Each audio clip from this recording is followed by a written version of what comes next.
Buenos días, amigos de Radio Capital 710 AM. Bienvenidos una vez más a su programa Un Minuto con las Artes, la Academia en tu Radio. Esta mañana estaremos acompañándoles con inmenso placer Quickly Studio en la edición, montaje y administración de redes sociales, Jorge Duque en la producción y coordinación de la estación, y frente al micrófono Susana Benco, Humberto Ortiz, Rafael Castillo Zapata y Álvaro Mata, todos bajo la dirección de Don Radamés Pepe Lebrón. Bienvenidos, querida audiencia, a nuestro espacio, a nuestro encuentro semanal con la cultura y bienvenidos, queridos profesores, a este final de enero. ¿Cómo los trata la vida, Susana, Humberto y Rafa? Hola, buenos días. Excelente. Bueno, aquí estamos otra vez reunidos con el ánimo de tener una excelente conversación. Muy buenos días, queridos compañeros. Sí, aquí con un día asoleado hoy, bastante rico, bastante bonito, como son los meses de enero cuando no llueve, que son días bellos, lleno de nubes, ¿verdad? Sí, bueno, estamos muy contentos, ya remontamos el primer escalón del año y todo ha ido bien. Y bueno, somos afortunados que sobrevivimos al primer mes del año y lo vamos a celebrar hoy con una conversa que va a estar súper animada con un polifacético amigo que ya nos enteraremos de las cosas que ha hecho y que tiene pensado hacer. Muy contentos de recibir a este polifacético amigo, como dice Rafa, que es Federico Prieto, este fotógrafo que ya desde hace algunos años viene dando de qué hablar en el mundo de la cultura. Federico es licenciado en Letras por la Universidad Central de Venezuela, con estudios de cinematografía en esta misma casa de estudios. Se ha dedicado durante más de 20 años al área de las comunicaciones corporativas en importantes empresas básicas del Estado y en la empresa privada también. Fue director ejecutivo durante 8 años y coordinador editorial de la Fundación Fundavac, siendo responsable de la publicación de más de 50 títulos de notable importancia. En cuanto al video, Federico Prieto ha producido más de una docena de videodocumentos, así lo llama, publicados en su canal de YouTube, que recomendamos a la audiencia visitar. Videodocumentos sobre arquitectura y ciudad, así como la vida y obra de Victoria de Estéfano. Es autor del documental Hotel Humboldt, Un milagro en el Ávila, y coautor y coordinador del libro homónimo. También realizó esa joyita que es el videopoemario Mecánica Celeste, basado en los textos de Rafael Castillo Zapata, y también el programa Miguel Márquez, Otras Cosas por Decir. En el campo de la fotografía y bajo el sello de Federico Prieto Ediciones, ha publicado 4 fotolibros digitales: Impermanencias, Retratos, Parque Los Chorros y Fotos Domésticas. Servida a la mesa, pues, démosle la bienvenida a Federico Prieto a nuestro programa Un Minuto con las Artes. Bueno, muchas gracias por esta gran oportunidad que me dan y aquí estoy a la orden de ustedes para responder sus preguntas. Vale, bienvenido, querido Federico. Bueno, hace poco estaba viendo antiguas entrevistas para empezar a armar nuestro próximo libro, que es una compilación de entrevistas de estos 5 años de trabajo juntos. Y bueno, me encontré con una que me gustó mucho, que es la que le hicimos a Lamy Feldman. Y uno de los puntos ahí que nos sirvió para tejer muchas reflexiones fue el hecho de que Lamy Feldman también estudió letras. Y pasar por la Escuela de Letras de la Universidad Central tiene algo. Algo pasa en esa escuela y bueno, todos los que hemos pasado por ahí, de alguna manera hemos tejido luego cosas importantes para el espacio cultural venezolano de los últimos 30 a 40 años. Eso por no contar a los más, digamos, los más venerables que todavía están funcionando y dando que hacer por la vida, como María Fernanda Palacio o Jaime López Sanz o la propia Lamy Feldman. Bueno, el hecho de que Federico Prieto eh, venga de la Escuela de Letras y que se haya graduado y que sea licenciado en letras, le da una cosa especial para mí por el afecto que le tengo y porque además nos conocimos en la escuela de letras y al mismo tiempo que conocimos a Alberto Márquez y hemos hecho bueno, un grupo de amistad que se ha mantenido en el tiempo y bueno, es una gran alegría que un colega como él esté ampliando su ámbito de acción, que no se quedó en las letras, sino que, como acaba de decir Álvaro, bueno, se amplió a zonas que ninguno de nosotros en los años, principios de los años 80, sospechaba que Federico tenía dentro de sí, salvo su gusto por las competencias de tiro, sus aventuras aeronáuticas y su fascinación por el sexo femenino, eran las cosas que resaltaban en él, su enamoradizo, eh, impenitente en los pasillos de la escuela de letras, gran seductor, padre de familia, un tipo admirable y muy querido. Y bueno, hoy vamos a hablar de su faceta cultural, lo que ha aportado al universo cultural de nuestro país. Y ya, bueno, Álvaro mostró esa polifacética productividad. Y bueno, podemos hablar del Federico Prieto editor, del videoasta o productor de videos documentales y por supuesto del fotógrafo, pero también del coleccionista. Un rasgo particular de Federico es que colecciona, por ejemplo, guitarras eléctricas. Y eso es como un detalle bastante particular de su amplia actividad como sujeto cultural. Pero bueno, creo que nos podrías hablar ahora para comenzar de ese tremendo trabajo que hiciste al frente el, digamos que la parte editorial de Fundabar. Es decir, la selección de libros, si uno ve el catálogo de esas, apuntan siempre a algo neurálgico de la cultura contemporánea venezolana. Hay una selección muy importante y bueno, es una lástima que ya no exista la fundación y que tú no hayas podido seguir trabajando, pero creo que dejaste monumentos allí que son valiosísimos para la historia de la cultura venezolana contemporánea, empezando por ese monumento extraordinario que es Humboldt, Un milagro en el Ávila, el gran libro sobre lo que sería, bueno, ¿cómo podemos llamarla? La fabulosa aventura de construir el Ávila, el Hotel Ávila, en donde fue construido. Ese es un libro, bueno, incunable ya para la historia de la arquitectura venezolana y también para la historia de la política venezolana, ¿verdad? Pero creo que nos hables más bien de los otros libros que publicaste. Yo tengo mucho aprecio por cómo destacaste la obra de Gallegos en unas ediciones muy bellas y como si estuvieses pensando en la conservación para las nuevas generaciones de la obra de Gallegos, que no, salvo Doña Bárbara, no se reedita frecuentemente. Y sin embargo, tú hiciste unas ediciones hermosísimas desde el punto de vista visual, además que estos tomos sobre Gallegos que reúnen, bueno, Canta Claro, Doña Bárbara, sus principales libros, Canaima, pero en unas ediciones elegantísimas, lujosísimas y muy manejables también por el tamaño. Y bueno, es una joya el que pudiese tener en su biblioteca este libro.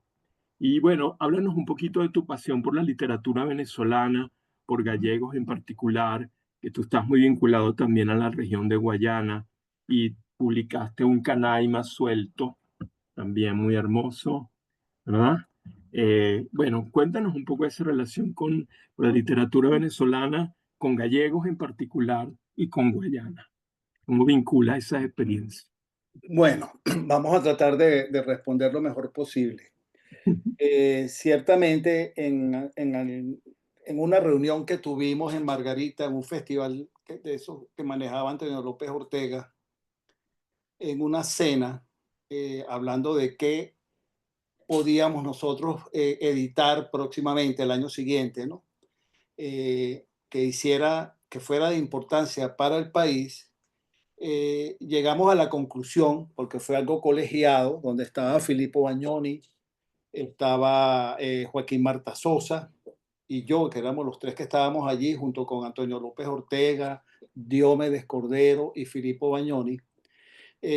yo propuse, tengo que decir yo lamentablemente, ¿por qué no nos íbamos por gallegos? Ya que según las librerías y los que estaban en el mundo editorial señalaban que no se conseguía, se conseguían ediciones muy malas que venían de Colombia y que no había, no se conseguían en el mercado. Entonces se me ocurrió hacer esta trilogía que fue aprobada de inmediato y el diseño también de una vez lo tomamos partiendo de Fervor de Caracas, que es un libro también que aprecio muchísimo de Ana Teresa Torres y que el diseño, idea fundamental de Valesca Belisario, es un diseño hermoso que también replicamos con Salvador Garmendia. Bueno, cuando hicimos planteamos hacer un libro más pequeño, más manejable, como tú dices, y surgió esta maravilla que se agotó en un 2x3. Lamentablemente, Filippo Bagnoni no, no lo pudo ver porque murió antes de que saliera este y otros libros que seguí manejando después de su muerte hasta que la fundación se cierra. De ahí, Canaima es una de las obras que a mí más me gusta de Gallego. Creo que la escena o la secuencia de la selva es increíble. Uno se siente ahí en el mero centro de la selva, abandonado por todos y sujeto a la naturaleza. Entonces, esa es una obra que pude repetir. Hice un acuerdo con Björk y hicimos esa edición conjuntamente con él. Sí, yo viví mucho tiempo en Guayana. Yo me fui para Guayana en el año 1987 para trabajar en Sidor. Ya estaba en Sidor en Caracas, pero seguí para Guayana y ahí, bueno, conocí, pues viví esa región. Aunque yo soy muy cosmopolita y siempre me gustó mucho más Caracas, ¿no? O sea, mi relación con Guayana es como lateral. Bueno, la familia de mi esposa, el padre Manuel Alfredo Rodríguez, es de allá, de Ciudad Bolívar, y creo que uno de los grandes amantes de Ciudad Guayana, ¿no? De Ciudad Bolívar. Ahí me vinculé pues con los temas propios de la ciudad y de la vida cotidiana. Te recuerdas que yo trabajaba en asuntos públicos, primero en Sidor, después seguí para Alcázar y después todo el sector aluminio. Y bueno, la vida de uno era un corre-corre, así que involucrarme con la ciudad y con la gente era más difícil porque yo vivía viajando dentro y fuera del país, ¿no? Pero fue una gran experiencia. Esa gran experiencia, cuando vengo de vuelta a Caracas en el año 2005, que ya había hecho unos libros multimedia con Bruno Manara sobre biodiversidad. En esa época yo me había planteado aprender a manejar los multimedia, ¿no? Los software. Fue todo un proceso complicado hasta que los dominé. Hice varios libros electrónicos de la región, cuyas unas películas están en el canal de YouTube. Me tuve que venir de vuelta a Caracas porque yo había escrito algunas cosas que no le gustaron a los gobiernos locales y a los nacionales. Y Guayana con toda su fuerza es un pueblito, ¿no? Es como un Peyton Place. Y entonces yo estuve muy, muy sometido, ¿no? Nada de lo, yo no, a mí no me contrataban nadie. Todo lo que yo hiciera para y las empresas del Estado son el último cliente que uno consigue allí, sea una o sea otra. Entonces, bueno, se me puso el mundo muy pequeño y me vine a Caracas de vuelta, ¿no? eh, mi- Tú fuiste una de las primeras personas con las que yo busqué reencontrarme, recuerdas, íbamos mucho a la Prile y algunos otros restaurantes por ahí, conversábamos bastante y quiero colar esto aquí. Tú has sido, siempre lo he visto así en este último periodo mío, el causante de que yo me dedicara tanto a la fotografía, porque en alguna reunión en tu apartamento, en tu casa, tú me regalaste una cámara Olympus nuevecita, impecable. Y yo con la cámara en la mano empecé a, a comprar rollos y a tomar fotos. y a comprar más cámaras y a coleccionar cámaras, ¿no? Todo ese proceso allí. Eso lo fui combinando con lo de Fundavac, ¿no? Las dos cosas. Este, no sé si me desvío un poco de la pregunta, pero en el caso de Fundavac hay unos libros que ahí éramos colegiados, incluso Fernando Sabater también tenía que ver con el consejo editorial. Él propuso apoyó alguno que otro libro. Digamos, los más fabulosos para mí son los que nombré: Garmendia, Ana Teresa Torres, el de Elisa Lerner también, el libro de Rodolfo Izaguirre, un libro que le pusimos mucho empeño. Y son libros que quedan registrados, pues, forman parte de la bibliografía nacional, ¿no? Ese es uno de los aportes que yo considero más relevantes allí. Por supuesto, el del Humboldt, que no estaba previsto hacerse un libro, sino la idea original fue hacer una película, que yo desde que llegué a Caracas empecé a desarrollar eso, que tardé 2 años, desde el 2005 a 2007, para escribir el guión, y la producción se pudo hacer unos 8 o 9 años después, porque el cine cuesta bastante dinero. Estando con Fundavac y haciendo la película, asumamos la idea de hacer también un libro, y ahí surge ese, que de verdad es un monumento, es una obra bien importante para la historia de la ciudad, la historia de la arquitectura, y además el valor del libro que a mí y de la película, sobre todo de la película, desde este punto de vista que lo voy a decir, es que muestra por primera vez cómo se hizo esa obra. Nadie conocía a las otras patas de las mesas, a Mastro Paolo, el constructor. Nunca había sido entrevistado. El gerente del gobierno, el inspector, Gustavo Larrazábal, jamás había sido entrevistado. Una sola vez en el año 54, cuando se asomó la idea de hacer el hotel. Y Sanabria, por supuesto, durante décadas fue la única cara del Hotel Humboldt, ¿no? Y Urreistieta, Oscar Urreistieta, que es otro capital tan genial como Sanabria, que tampoco nadie lo conocía ni nunca lo habían entrevistado. Entonces, recuperar esa historia, recuperar las películas. A mí se me metió en la cabeza durante la investigación de que alguien debía haber filmado eso, y el seguimiento de obras, y empecé a buscar como una especie de arqueólogo en el desierto, y encontré las películas en el MOP, y resulta que cuando las iba a buscar para revisar el material, se incendió todo el edificio y se quemó todo el material documental fílmico que reposaba en alguna de las oficinas del MOP, desapareció. Eso, por supuesto, me echó para atrás en ese sentido, ¿no? Y después dije, si hay un original, tiene que haber una copia en alguna parte. Y empecé a buscar la copia, y la copia la tenía el propio Gustavo Larrazábal en su casa sin saberlo, porque él era aficionado al 16 milímetros como Sanabria, y tenía películas propias. Y entonces resulta que después de meses y meses consigo en su casa las 5 latas de 1200 pies, que son unas latas grandes, que contenían todo lo que se había filmado en el teleférico y en el Humboldt. Y ese material estaba impecable. Se hizo todo un proceso, y también visualmente se rescatan esos momentos que ustedes ven en la cima de la montaña, o el proceso de construcción del teleférico. Se ve cómo se rellena el Colegio La Salle de la Colina, y hay una serie de información visual bien interesante que me parece un aporte bien interesante, ¿no? Y del cual me siento muy orgulloso. No sé si quieres retomar o... No, bueno, creo que con esta presentación conectas muy bien la experiencia Sigo, llevo los en 40. Guayana con Fundavac.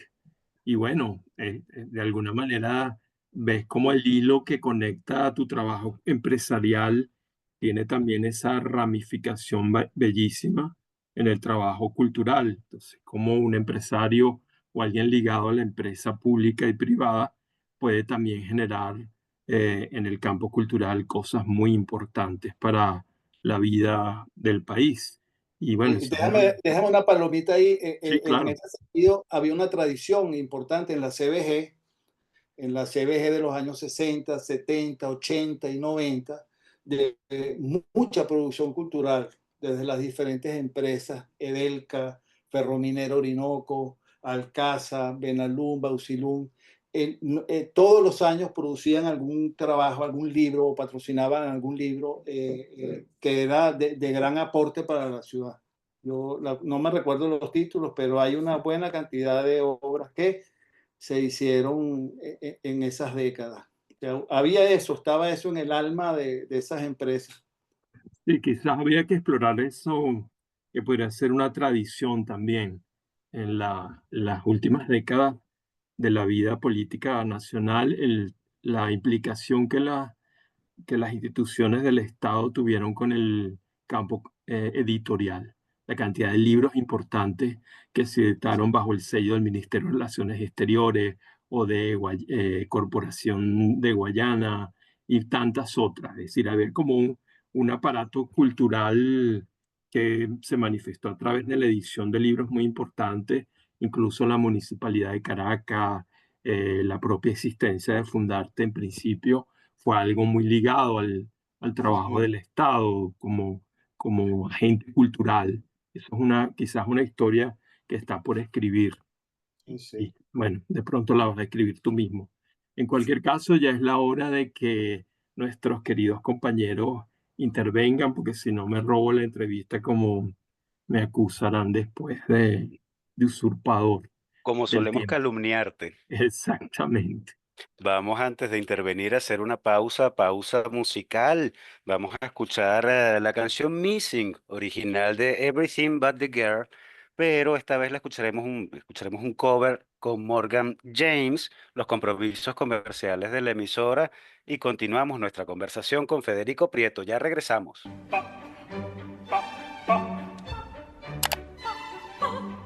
Regresamos, amigos oyentes, después de de la pausa musical y también de los... Ya va, déjame retomar.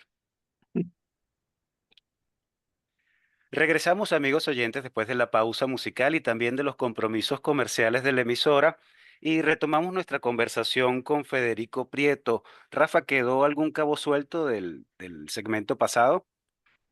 Sí, bueno, con Federico siempre van a quedar cabos sueltos, pero aquí podemos conectar algo con lo que veníamos hablando de Gallego y una anécdota muy buena que parte de su fascinación por Gallegos y Guayana también está vinculada a un libro, un famoso libro de Manuel Alfredo Rodríguez y Gallegos creó Canaima, que es un libro también fundamental en la historia de la cultura de Guayana, digamos, de la historia y de la vinculación de gallegos con ese escenario.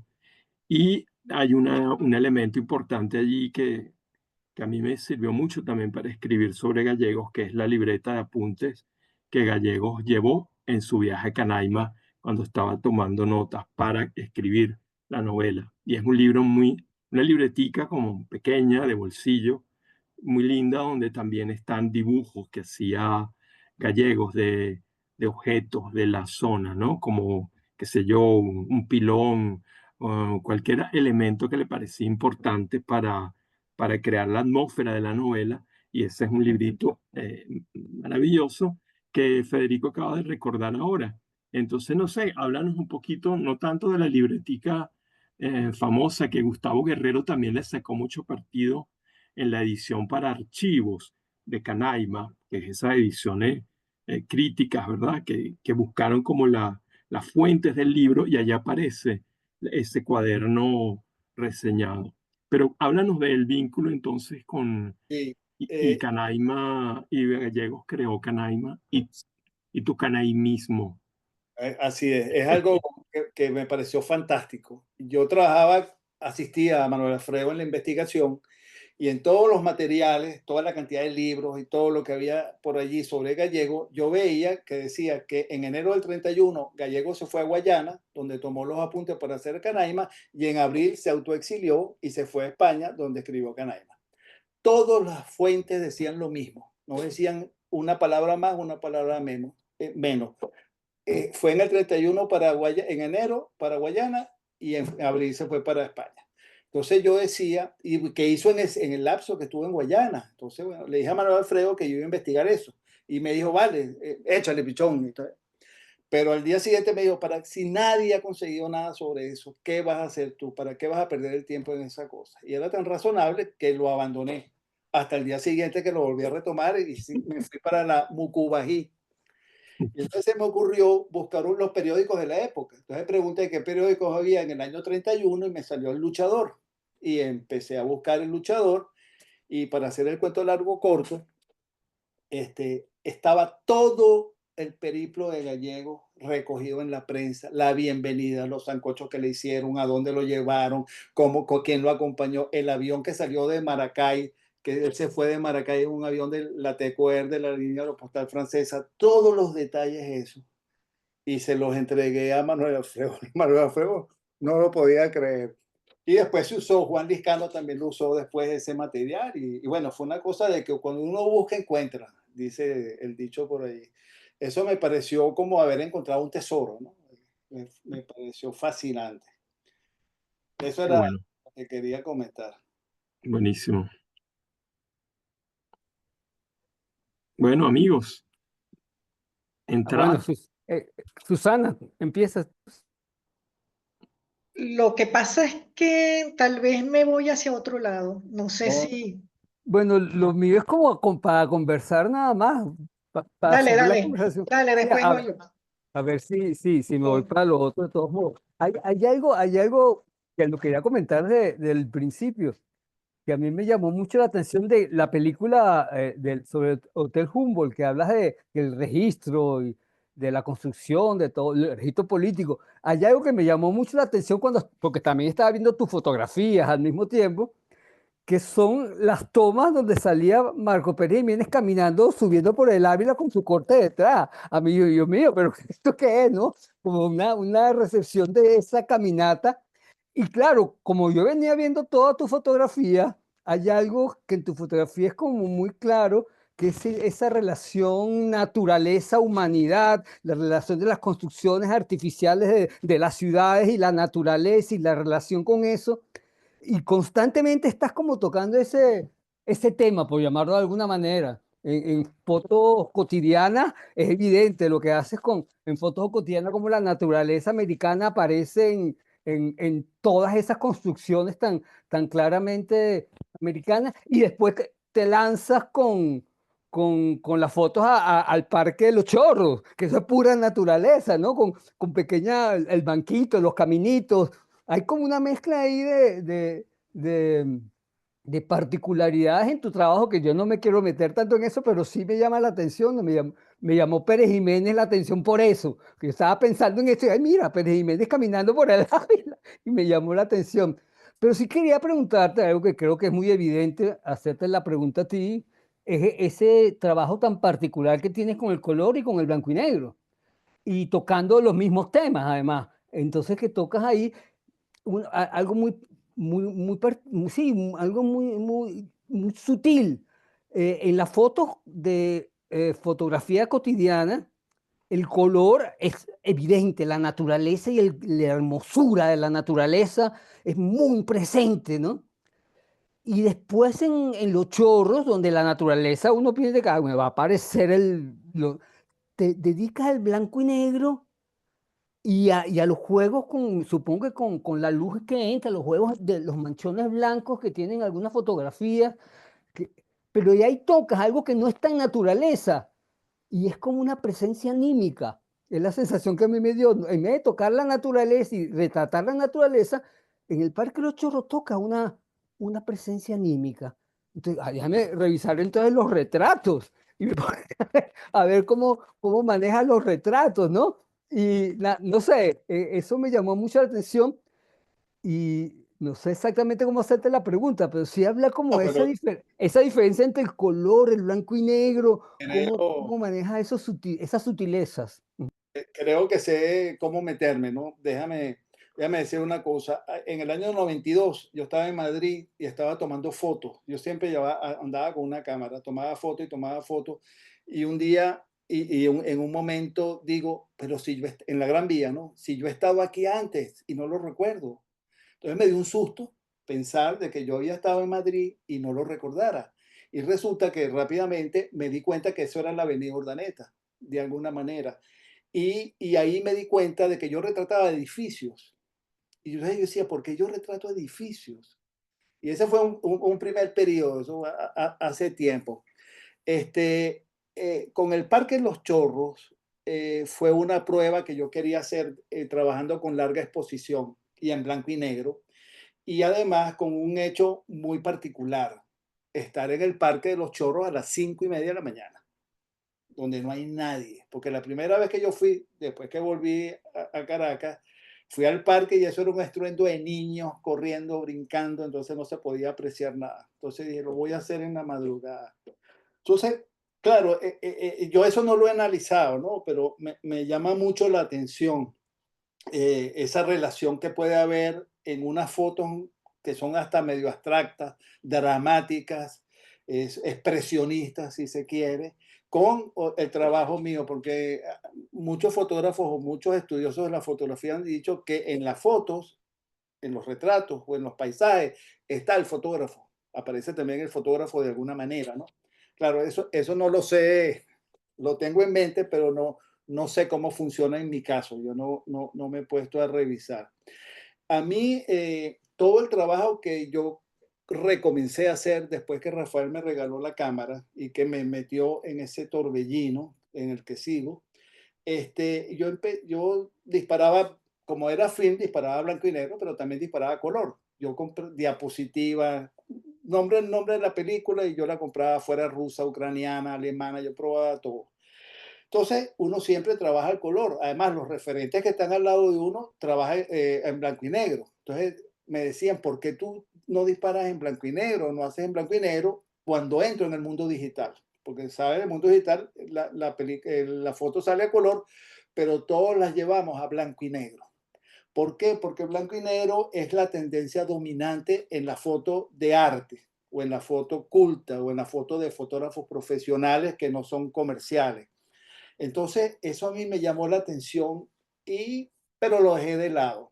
Es hasta hace un año, año y medio, que me puse a comprar muchos libros de fotógrafos que me llamaban la atención y descubrí el problema que había con el color, eh, que era considerado banal, distractor, o sea, que no agregaba nada a la fotografía y no permitía ver los volúmenes y las estructuras o las texturas del material, porque el color era una capa innecesaria. Eso desde Cartier-Bresson y muchos otros. Entonces hay un fotógrafo que se llama Stephen Shore, eh, un fotógrafo de calle, fotografía que pareciera ser común y corriente, que trabajaba su material y un niño le preguntó que por qué él trabajaba en blanco y negro, si el mundo era color. Entonces el fotógrafo se quedó pensando y no volvió a disparar en blanco y negro, ¿no? Entonces es así. Entonces, en ese conflicto, fíjense que en el libro que tú mencionas, que es Impermanencia, el color, el blanco y negro está orientado hacia las personas, hacia la gente. En cambio, la parte de Sevilla son los espacios, son los paisajes, es a color. Yo no me había dado cuenta de eso, ¿no? Yo me di cuenta de eso fue después. El amarillo de Sevilla, de las construcciones, Y, que es muy amarilla Sevilla, sí. es más, me di cuenta porque me lo hizo ver un sevillano que es un hijo mío que ha vivido allá como 5 o 6 años, que me decía, pero papá, ¿cómo tomaste estas fotos? No hay gente. Y Ricardo Bello, un amigo común también, decía, mira, pero ¿y cuándo estuviste tú aquí? Esa Sevilla no aparece gente en las plazas, no aparece. Era el COVID. Yo no sabía que Sevilla era 500.000 personas en la calle. Eso, yo lo veía de a poquito, ¿no? Entonces, son temas que suceden cuando uno trabaja la fotografía. Total que, centrándome, el color me interesa muchísimo hoy en día, lo he comentado con Álvaro en alguna reunión que hemos tenido, y quiero trabajarlo de alguna manera que sea interesante. Entonces, ando en esa búsqueda, ando leyendo, me ando documentando mucho. Pero sí, como dijo Rafael, yo soy polifacético, ¿no? Me gusta la fotografía, el retrato me gusta muchísimo. El retrato se me insertó trabajando con Fundavac, haciendo fotos de autores. Entonces me fui metiendo con Valesca Belisario, me enseñó mucho ella en ese aspecto. Me gusta la arquitectura, la foto de arquitectura me encanta. Y sobre todo, creo que la que más me gusta es la foto de calle. Lo que pasa es que aquí es muy peligroso hacer foto de calle. Tanto por unos como por otros, porque los policías creen que tú estás documentando algo para hacer un asalto y los ladrones ven que tu cámara puede valer algo. Entonces es un tema trabajar fotografía aquí. Me he dedicado más al retrato, que me gusta muchísimo. He logrado algunos retratos que me impactan bastante. Y entonces ando tocando diversas cosas. Eso que acaba de mostrar Álvaro, lo de Rodolfo Izaguirre, Sí. esas fotos a mí me llenan de una emoción y eso no fue calculado, eso fue casi que accidental, ¿no? Toda la cinésica de Rodolfo, tan expresivo que es, ahí estábamos hablando del país, de cómo estábamos y hacia dónde íbamos. Mira, Entonces a mí me interesan varias cosas, arquitectura, que no lo hago, retrato y fotografía de calle, eso es lo que a mí más me interesa. pero todo eso se ve en tus libros, de todos modos, son temas que Sí, estás sí, sí, constantemente están, trabajando. claro, claro, Pero claro. pero a mí me sigue, me hago la pregunta, no son especulaciones mías que no sé cómo resolver. No soy fotógrafo, soy pésimo fotógrafo, pero la diferencia en una foto en color y otra en blanco y negro de la misma persona, por ejemplo, buscas tocar cosas distintas o sencillamente Sí, lo pones a ver a qué sale, que puede ser, yo qué sé. El color de no, los ojos de alguna foto es muy impresionante en la foto, pues después veo la misma persona y en blanco y negro y también hay algo distinto. No sé, es que sí. como, ¿qué piensas? Ambas modalidades funcionan muy bien las dos, ¿no? Hay unos que de repente una foto a color recrea mucho más o tiene mayor impacto o que una en blanco y negro, ¿no? Depende de cómo sea la imagen, depende de la iluminación, depende del contexto que haya. Yo siempre me centro en los ojos, es lo que yo busco, que el ojo esté, como dicen los americanos, crystal clear. Y a veces no es fácil, a veces uno mueve un momento el botón y mueve la cámara una octava parte de un milímetro y ya eso es un borrón, un pequeño borrón que elimina el sharp que debería tener la imagen. Y me gusta quizás el retrato que más me ha impactado a mí, o que primero me impactó, fue el de Cecilia Rodríguez Lehmann, cuando estábamos haciendo su libro Con trazos de seda, un libro bien, bien sabroso. Entonces, bueno, yo fui a su apartamento para retratarla como para poner foto de autor en la publicación. Entonces me senté con ella, yo no la conocía, me llevó a su apartamento, pusimos a hablar, un café, un vaso de agua, y entonces en la medida que yo iba viendo algo, le iba disparando. Yo le decía, así funciono yo, ¿no? Empieza a hablar, hablamos de cualquier cosa y de repente yo digo, quédate así y voy disparando. Y de repente en una foto, creo que fue de las últimas, era otro ser. Ustedes ven, o sea, yo les mostré, la pasa que perdí ese material. Yo le tomé como 25 fotos a ella y en 24 el rostro es otro. Algo dije yo, algo sintió ella, algo, una luz se abrió, un pómulo se subió, qué sé yo, qué fue lo que pasó, y sale una mujer que yo no conocía, de una elegancia, una finura, una madurez, que no era la muchacha bonita, vamos a decir, común y corriente, a la que yo estaba retratando, ¿no? Era una, espectacular. Entonces O eso me sea que en llamó ese mucho la caso atención. el proceso fotográfico transformó al sujeto. Eso es Sí, interesantísimo. sí, no, no, es que yo Eh, pienso que eso ha sucedido en varias veces. En esa relación, además uno puede tener una idea de la persona. Yo las fotos que te tomé a ti, que me gusta mucho, pero a ti no, porque ya tú eres otro. Esa foto me parece impactante. Esa mirada tuya, o sea, la foto que le tomé a Rafael Array, por ejemplo, una foto oblicua de lado, que mira de lado, es una rosa. La misma Elisa Lerner, esa foto de Elisa, que yo la llamo la Elisa seductora, ¿no? Es algo interesantísimo. Hay algunas fotos que me gustan muchísimo, ¿no? Pero depende cómo uno la vea y las fotos cambian. Eso que digo yo en impermanencia, que no lo he dicho yo primero, lo ha dicho todo el mundo, las fotos cambian.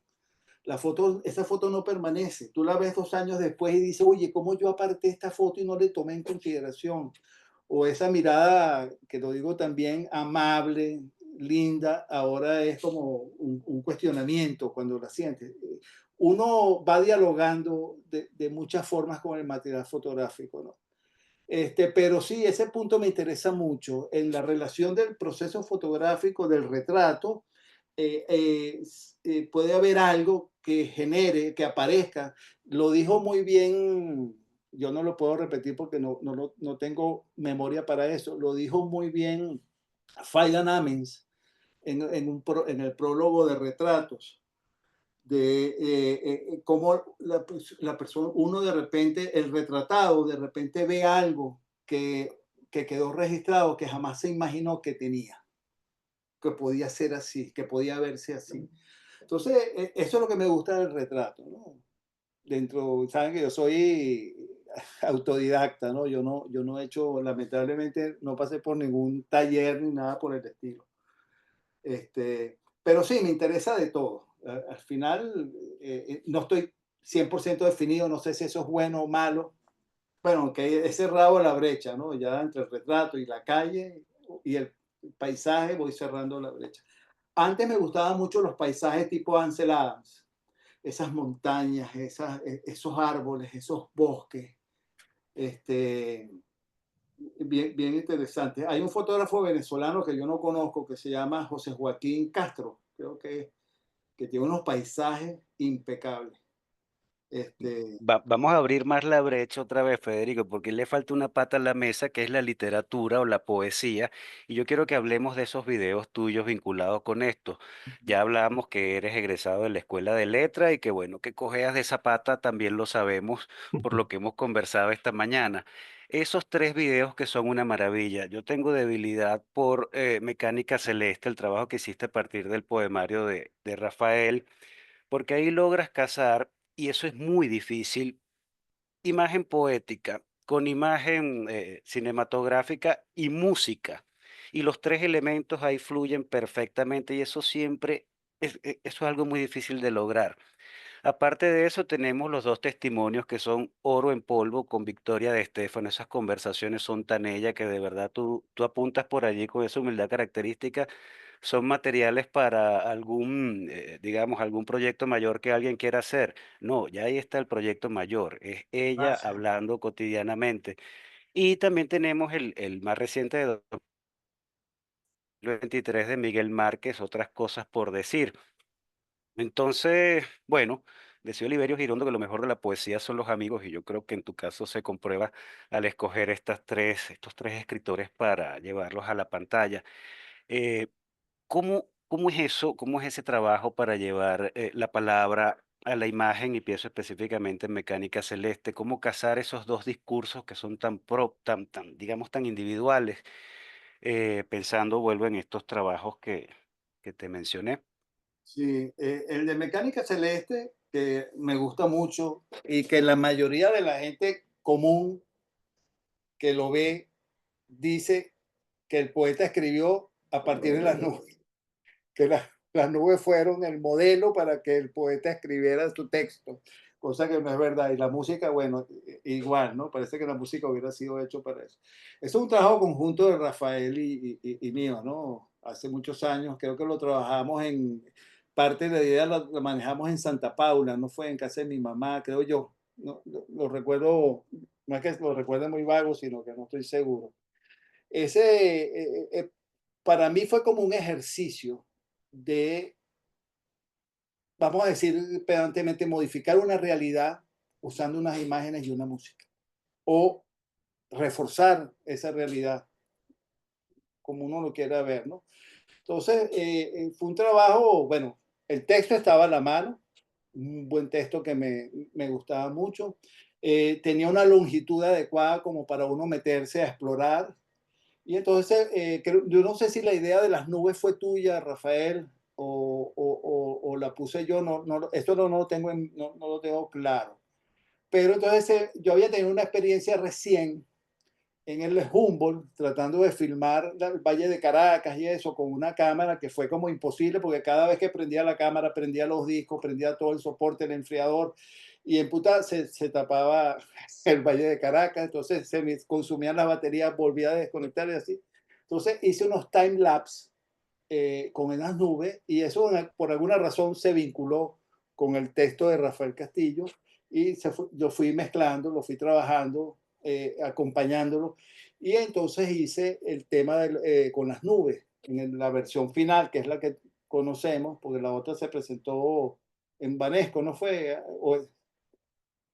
Esa versión final sí lleva un trabajo de las nubes mucho más elaborado, porque el primero, ya voy recordando, se usó stock footage que yo tenía de tomas de nubes de una librería de algún cineasta que la puso a la venta. Estos son hechos para el trabajo. Claro, entonces yo estuve como un mes dedicándole una hora, vamos a decir, un día sí, un día no, depende de cómo estaba el cielo, el tipo de nubes que había, y ponía mi cámara y iba disparando cuadro por cuadro, un cuadro por segundo, que cuando lo pones a velocidad normal, pasa eso, las nubes se van moviendo, como funciona el time lapse. Entonces, bueno, nada, y la música Arvo Part, eso creo que fue tan fácil porque cuando yo veía el material tenía Arvo Par en la mente, decía, tiene que ser Arvo Par, no sabía cuál y hasta que, y bueno, eso era y además un gran amigo, Rafael, y fue un gran placer hacer ese trabajo y que él mostrara su literatura, su poesía de otra forma, ¿no? Y yo hacer ese trabajo de traje de bambalinas armando eso. En el caso de Victoria es un documento histórico, por decirlo así. Simplemente es como cuando prendes la cámara, cuando uno estudia cine, las primeras películas que le ponen a uno es la llegada del tren a la estación y la salida de los trabajadores de la fábrica. Entonces, partiendo un poco de ese punto, y bueno, yo voy a grabar a Victoria leyendo, que hable de su vida, y de eso lo guardo por ahí para más adelante, porque hacer un documental con ese material que sería buenísimo, por eso yo los llamo documentos, no los llamo documentales, requiere de mucho esfuerzo, requiere de muchas horas de trabajo, y yo no las tengo. O sea, a menos que llegue alguien y me diga, mire, yo te voy a dar $50,000 para que tú hagas eso, una cosa de una hora, y entonces me dedico a eso. Pero sí me parece valioso y está a la disposición del público. Pues quien lo quiera usar, lo puede usar y ya está. Simplemente que ponga los créditos respectivos. El Humboldt, que fue un trabajo heroico, fue un trabajo de mucha pasión, de mucha expectativa. Una vez que lo terminé, bueno, quedó la película que ustedes conocen. Cuando llegó el COVID, yo me quedé encerrado en mi casa. Y me una persona tan inquieta como yo, encerrado en un cuarto, mi esposa tapada como una musulmana, etcétera, etcétera. Entonces, bueno, me puse a revisar el material y de ahí salió todo, tanto lo de Victoria, lo de arquitectura, lo de ciudad y los libros estos, fotolibros de fotografía, de revisar mi material y me encontré que tenía como 27,000 fotografías, que tenía ese material del Humboldt, que habían cosas, había mucho material que no se había usado en la película, por razones obvias, ¿no? Uno filma, agarra una hora y de repente usa 3 minutos de eso. Entonces, ¿qué hago con lo demás? Y creé lo de Arquiurbis. Arquiurbis, creé Arquiurbis y entonces fui agregando ese material también como un documento histórico. Dígame ese, ¿cómo se llama? Albert Kahn, el de Kahn de su encuentro con Roche, que es una cosa que dura nada más 2 o 3 minutos y es fantástico. Eso queda por ahí para la posteridad. Sí, Sí, ¿no? Muy bien. Ana, tienes una deuda con la fotografía venezolana porque ¿cuál? no has fotografiado desnudo o por lo menos no los has mostrado. Has Eso se hecho lo retratos. dejé. No, porque Fran Bofran se me adelantó. Además que No vale, pero qué imagínate, qué buena es, oportunidad. ese Eh, terreno está tengo ahí muy poca, abierto. yo tengo muy poca cultura de fotógrafos venezolanos, es culpa mía, ¿no? Me gusta Sigala, o sí, Sigala, me gusta ese que nombré Castro, me gusta Gasparini, Paolo, pero Bueno, Vasco Cinetal, por supuesto, además un gran amigo de toda la vida, pero para mí ver la obra de Fran Bofrán en la exposición que se le hizo el año pasado fue casi que una revelación. Yo había visto parte del material de él, ¿no? Aislado. Es que a mí me gusta mucho la moda y ese mundo y las modelos y eso me parece un mundo interesante, ¿no? Más que la moda, te gustan las modelos. Bueno, eso forma parte de la moda sin ella no sería. Este, No existiera sí, la es moda verdad, sin ella. la mujer Sí. para retratar me encanta. Por ahí tengo un buen lote de trabajos interesantes. Pero a mí el trabajo a color de Fran Bofrán me impactó notablemente. Yo lamentablemente no lo conocía de antes, pero para Claro, mí, y eran vecinos. no, Muy no, cerca. fíjate, yo ni sabía, ni sabía. No, yo iba a hablar de comentar sobre tu fotografía. Se ha hablado ya muchísimo de lo que yo iba a decir, sobre todo esa versatilidad en cuanto a tema, género, el pase de blanco y negro a color. Tal vez agregaría dos cosas. Una que en el caso del Parque de los Chorros, José Sierra en su texto dijo algo que me parece muy, muy acertado porque es lo primero que sentí. Aparte de la fascinación por la oscuridad y el manejo de luz y sombra y la riqueza que le sacas a eso, él señala el agua, más que su mágico andar, nos brinda una caricia al espíritu. Y en efecto, viendo las imágenes, antes de pensar en su texto y de haberlo leído, el agua casi deja de ser agua, se vuelve un elemento volátil Eh, prácticamente, ¿no? Informe, inmaterial posiblemente. Eso, por un lado, quería comentar esa cualidad. Luego, la cualidad en los retratos, el objetivo que tiene es de buscarle en cada personaje algo distintivo de su personalidad. En el caso de impermanencia, la manera de encuadrar y de componer me llamó muchísimo la atención. Me recordó, en cierto modo, a Cartier-Bresson en algunas tomas. sí, Y hay en las fotos domésticas, la, la manera de trabajar el color, por un lado, hay como una sensación de saturación cromática, de llevar al extremo la vivacidad del color. Eso fue un detalle con el color que me llamó la atención, que posiblemente yo lo pudiera equiparar desde el punto de vista del arte, de la plástica, bien sea el pop art o la publicidad de cierta época, muy americana tal vez, porque además está situado en Estados Unidos esa foto. Eh, y luego la apreciación sobre bueno, el prejuicio acerca del uso del color en la fotografía, que en efecto yo lo oía mucho desde los años 80. Oye, darle valoración pues más bien a la fotografía blanco y negro. Y yo siento que en efecto hay un cambio importante en la apreciación del color y lo mismo podría decir también viendo del lado de las artes plásticas, que lo mismo ocurría con la figuración, había un prejuicio hacia la figuración, no solo por el interés por diversos lenguajes abstractos, sino un tipo de figuración que fuese muy exacta, que fuese muy fotográfica. Entonces, eso también ha cambiado. Hoy en día hay una valoración de ese tipo de pintura figurativa de corte muy detallista, así como yo estoy viendo en tu fotografía una aceptación acerca del color eh, muy vivaz y que me recuerda un poco esas dos actitudes o comportamientos, uno en el lado fotográfico y otro en el lado de la pintura. Y bueno, ese era mi comentario. sí, Realmente sí, no es tanto una pregunta, sino son comentarios. pero, pero eso me permite decir, mientras yo trabajaba con film, que es como desde el 2007 hasta el 2012, de los rollos a color que yo más usaba, casualmente, esto lo estoy pensando por primera vez, era Fuji Belvia y Fuji Astia y Fuji Provia y Ektachrome, porque eran diapositivas.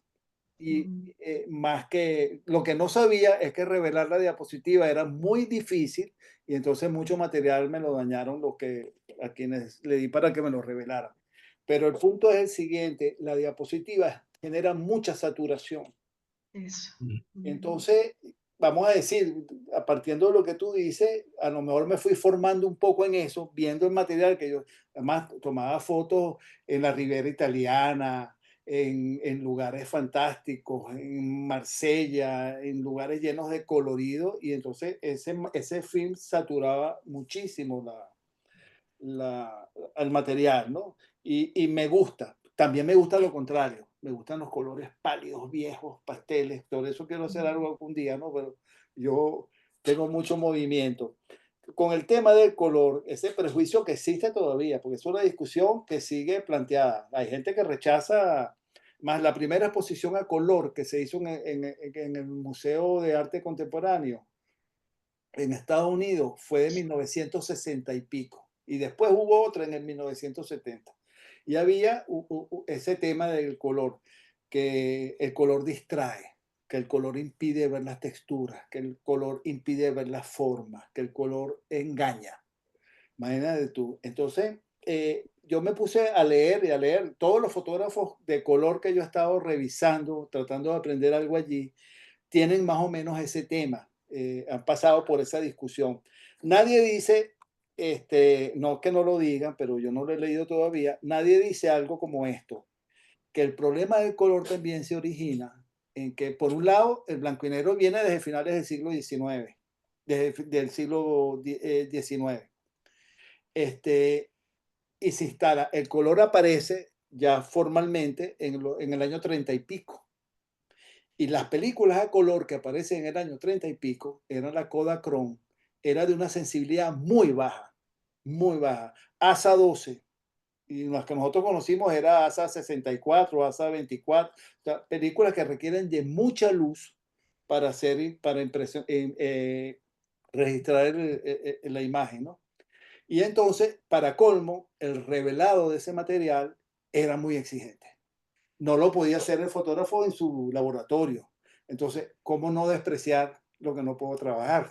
Entonces, eso creo yo, es una teoría que tengo. Era mucho más fácil porque la realidad es a color. Y ese niño que le pregunta a Stephen Short, ¿por qué tú disparas en blanco y negro si el mundo es a color? Y el hombre no le pudo ni responder. Claro que respondió, agarró esto lo digo yo, botó su blanco y negro y se puso a trabajar a color desde ese momento, ¿no? Entonces, ese es un reto, un tema, ¿no? Claro, el color que yo quiero hacer no es ese de fotos domésticas, ¿no? A mí me gusta, me parece un material interesante. El público no formado le fascina. Eso es fotos como para calendario, ese tipo de cosas, ¿no? Digamos, o se han usado así, son fotos como muy comerciales, ¿no? Alguien me dijo que eran fotos muy domesticadas. O sea, no hay tensión, no hay, sino es como un paisaje bien ordenado, bien arreglado, donde nada está de más, no hay rupturas de ningún tipo, ¿no? Entonces, bueno, pero lo otro también es válido. Hay varios públicos, ¿no?